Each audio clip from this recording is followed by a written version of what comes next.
love that game.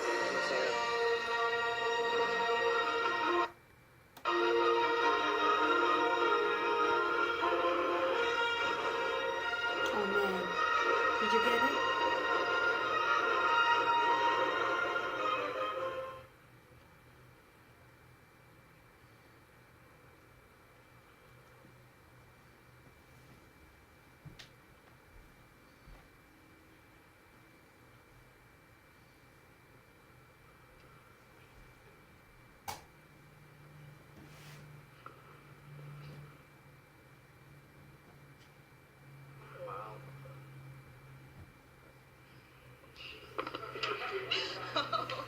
Awesome.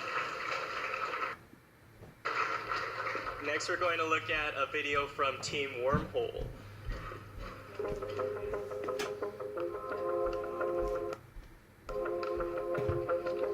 First of all, we drop our first SPS in the spawn location. Then, we find the second vertex of the triangle, where we are going to drop the second SPS. Once reach it and pick it up the first item chosen as a target, we drop the last SPS. Done that, we go to the assembly zone and drop the item. Based on the distance between us and the nearby items, we either go out for them or stay where we are.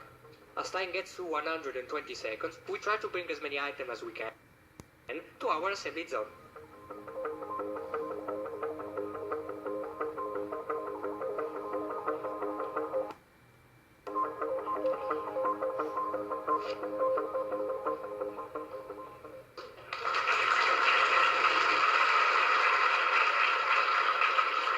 That was a really interesting video, Team Wormhole. Lastly, for right now, we're going to look at a video from Bacon Cranberry Pie.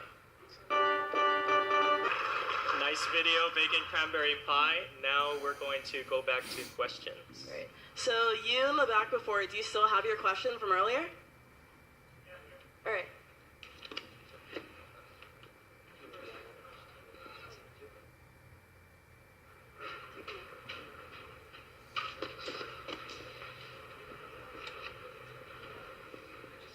Right, can you hear me? Okay, so I know a lot of the missions that NASA's doing, like the one that you were talking about, are more focused on the observational sciences and doing science on Mars. And I know in the private sectors there's a lot of work that's at least in the planning stage of trying to bring people to Mars. So as someone who's working on the science part of the equation, do you have any comments on what the differences might be and why some people are pursuing to put people on Mars and some people are looking for just habitability and doing sciences, and do you have an opinion on which you think we should prioritize? I apologize if it seems like it came off like there was a science side of things and a human side of things. There really isn't. Right on Mars Science, on Mars 2020, the mission I'm working on right now, we're carrying an instrument called MOXIE, which is an oxygen generator.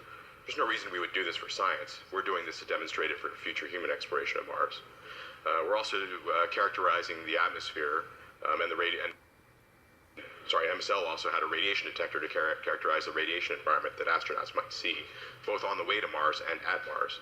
So the two things are more linked than I may have given you the impression. Also, you may be referring to companies like SpaceX that are working on trying to get to Mars. We're helping them as well. It's part of NASA's mission, right, to enable these kinds of things, whether they occur in the private sector or not. So we're working closely with them to try to help them out as much as we can.